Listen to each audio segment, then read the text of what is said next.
తాకట్లో ఉన్న బంగారాన్ని విడిపించి ఆ రోజున మార్కెట్ ధర కట్టి మిగిలిన డబ్బును మీకు అందిస్తుంది కొమ్మూరి గోల్డ్.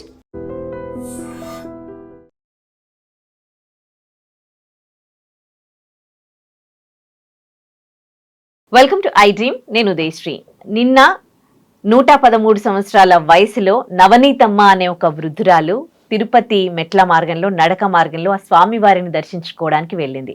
దీంతో ఈ వయసులో ఆమె కాలినడక నాటు వెళ్ళడంతో ఆమెకు సంబంధించి కొంతమంది వీడియోస్ తీసి సోషల్ మీడియాలో పెట్టడంతో ఇప్పుడు ఈ న్యూస్ వైరల్ అయింది. ఇదే ఇవాల్టి మన టాపిక్. మనతో మాట్లాడడానికి రజనీ రామ గారు ఉన్నారు, motivational speaker, family counsellor and public speaker. మాట్లాడదాం. నమస్తే అండి. నమస్తే. అంతా నిజంగా చాలా గ్రేట్ అనిపించింది.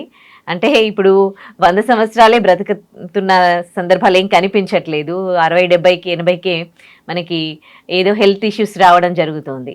అలాంటిది 113 సంవత్సరాలలో ఆమె అంత హెల్దీగా అండ్ కాలినడకన మెట్ల మార్గంలో నడుచుకుంటూ వెళ్ళి ఆ భగవంతుని దర్శించుకుంది అంటే ఇలాంటి వాళ్ళ నుంచి మనం ఏమి ఇన్స్పైర్ అవ్వాలి అని అంటారు? అదే కదా ఇప్పుడు యూత్ తెలుసుకోవాల్సిన విషయం.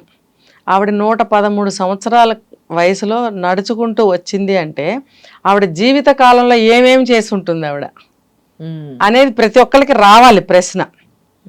వచ్చినప్పుడు ఆవిడ చాలా కష్టజీవి అయి ఉండాలి, ఆహార నియమాలు కూడా మంచిగా ఉండాలి, తర్వాత ప్రతి పని తను స్వయంగా చేసుకుంటున్న వ్యక్తి అయి ఉండాలి, ప్రతిరోజు ఆమె నడకతోనే అన్ని పనులు చేసుకుంటుంది అనడానికి ఇది ఒకటి నిదర్శనం.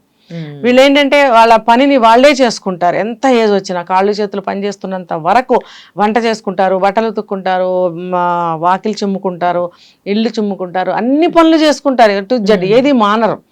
ఇప్పుడు మనకి చూస్తే కొంచెం ఒక ఏజ్ వచ్చిందంటే ఎవరి నొప్పులని అవని ఇవని మూలపడిపోతాం, ఎవరైనా చేస్తే బాగుండు అని అనిపిస్తుంది. కానీ ఆ తరం వాళ్ళు ఆఖరి శ్వాస వదిలే వరకు కూడా అలా స్ట్రాంగ్గా ఉండి వాళ్ళ పనులు వాళ్ళు చేసుకుంటూ మాట్లాడుతూ ఉంటారు. వాళ్ళకి వినికిడి శక్తి బాగుంటుంది, వాళ్ళ కంటి చూపు బాగుంటుంది, చాలా బాగా అన్ని పనులు చేసుకోగలుగుతారు. మనం కొన్ని యూట్యూబ్స్లో కూడా చూసాం. 2 ఓల్డ్ ఉమెన్స్, 100 సంవత్సరాల ఉమెన్ స్త్రీ, ఒక ముసలామె వంట చేసి వాళ్ళ మనవడో ముని మనవడో మనకి వీడియో తీసి పెట్టాడు. ఆవిడ అసలు ఎండిపోయి ఎంత సన్నగా ఉందంటే వంగిపోయింది మనిషి. ఆవిడెళ్ళి కట్టెపుల్లలు ఏరుకొని వచ్చి పొయ్యి రాజేసి అదేదో ఫిష్ సంథింగ్ ఏదో వంట చేసి చూపించింది. అంటే అసలు ఆవిడ కంటి చూపు ఎంత బాగుంది, ఆ అబ్బాయి చెప్తున్నది ఫాలో అవుతుంది అని అంటే చెవి వినికిడి ఎంత బాగుంది, పని చేస్తుంది అంటే అవయవాలు ఎంత బాగా పనిచేస్తున్నాయి అని అంటే ఇదంతా మనం ఎలా ఉన్నాం అనేది అర్థం చేసుకోవాలి. తర్వాత పాపపుణ్యాలు అంటారు కదా. ఒక వ్యక్తి ఒక పాపం చేస్తే అట్లీస్ట్ 7 జన్మలలో ఎన్నో తరాలు వెళ్తాయి కదా, ఆ తరాల్లో వాళ్ళందరినీ పట్టి పీడిస్తుంది ఆ పాపం అనేది ఒక వ్యక్తి చేసింది అనేది మన పురాణాలు, శాస్త్రాలు, ధర్మశాస్త్రాలు అన్నీ నిరూపించి మనకి తెలియజేస్తున్నాయి. అయినప్పుడు ఈవిడ ఇప్పుడు ఈ వయసులో ఈవిడ ద్వారా కుటుంబం ఎంత పేరు అంటే అందరికీ తెలిసింది. ఇప్పుడు ఏ కుటుంబానికి చెందిన వ్యక్తి ఈవిడ అనేది ఏమంటారు, ఒక వెలుగు వెలిగినట్టుగా సమాజానికి, ప్రపంచానికి తెలిసింది. అంటే ఈవిడ ద్వారా ఆ కుటుంబం యొక్క పేరు పైకొచ్చింది అని అంటే ఎన్ని తరాలు నిలబడుతుంది ఆ పేరు కదా. ఆవిడ ఇంత వయసులో ఇంత బాడీని మంచిగా పెట్టుకుని నడిచి 4 మెట్లు ఎక్కితే అయిపోతుంది మన పని. ఇక్కడున్న పుల్ల ఇంట్లో అక్కడ మోకాల పర్వతం అని ఒకటి ఉంటుంది, అక్కడ నిట్ట నిలువుగా కొండ ఉండటం వల్ల నిట్ట నిలువుగా మెట్లు కట్టారు. సో అక్కడ నిట్ట నిలువుగా ఎక్కాలన్నమాట. మనం ఎక్కుతుంటే మోకాళ్ళు మనకి ఇలా తగులుతాయి, అన్ని మెట్లు లాగా ఉండవు. అది హైట్ కూడా ఎక్కువ స్టీప్గా ఉంటాయి, హైట్ ఉంటాయి.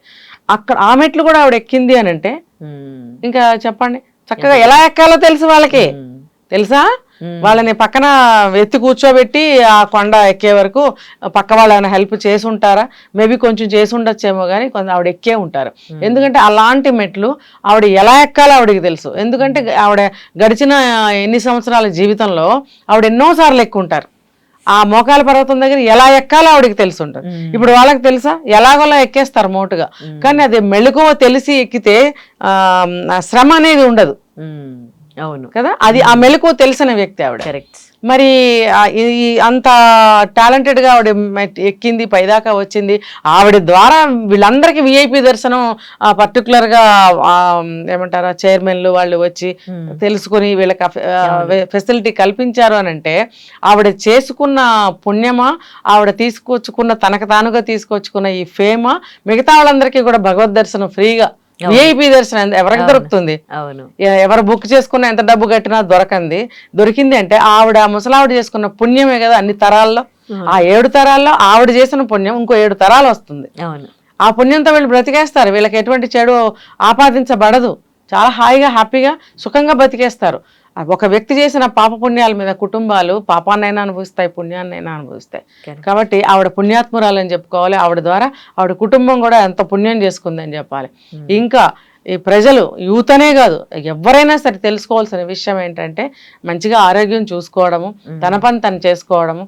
మేబీ అంత సాధ్యం కాకపోయినా కొంతలో కొంత ప్రయత్నం అనేది చేయాలి. ఇప్పుడు 100 సంవత్సరాల నాడు పుట్టారు కాబట్టి ఆవిడ ఆహార నియమాలు, ఆవిడ శరీర దారుఢ్యం ఆవిడకి సహకరించింది ఆ రోజుల్లో. కాబట్టి ఇప్పుడు అంత లేదు, అన్ని ఎరువులు, తిండ్లు, మందులు. కాబట్టి ఏది ఏమైనా ఉన్నంతలో సాధ్యమైనంత వరకు ఆరోగ్యాన్ని కాపాడుకుంటూ మన పని మనం చేసుకుంటూ, ఈ వయసులో కూడా ఎలా తను ఇన్స్పిరేషన్ అయింది, రోల్ మోడల్ అయింది అనేది తెలుసుకోవాలి. మనం ఏమన్నా చేసి మనం కూడా అలా ఒక రోల్ మోడల్గా నిలబడగలమా అని ప్రతి ఒక్కళ్ళు ఆలోచించాలి. అట్లీస్ట్ ఆలోచించడంలో తప్పులేదు కదా. ఒక ఏదైనా సరే ఒక ఆలోచనతోటే ఒక పని మొదలవుతుంది, ఒక ఆలోచనతోనే ఒక రిజల్ట్ వస్తుంది కదా. కాబట్టి ఆలోచించండి, ఆలోచనతోనే ఏదైనా చేయగలరు. మనం ఏం చేయగలం అనేది ఆలోచించినట్టయితే మనం కూడా ఒక అద్భుతాన్ని సృష్టించవచ్చు. మంచి విషయం చెప్పారు. Thank you so much.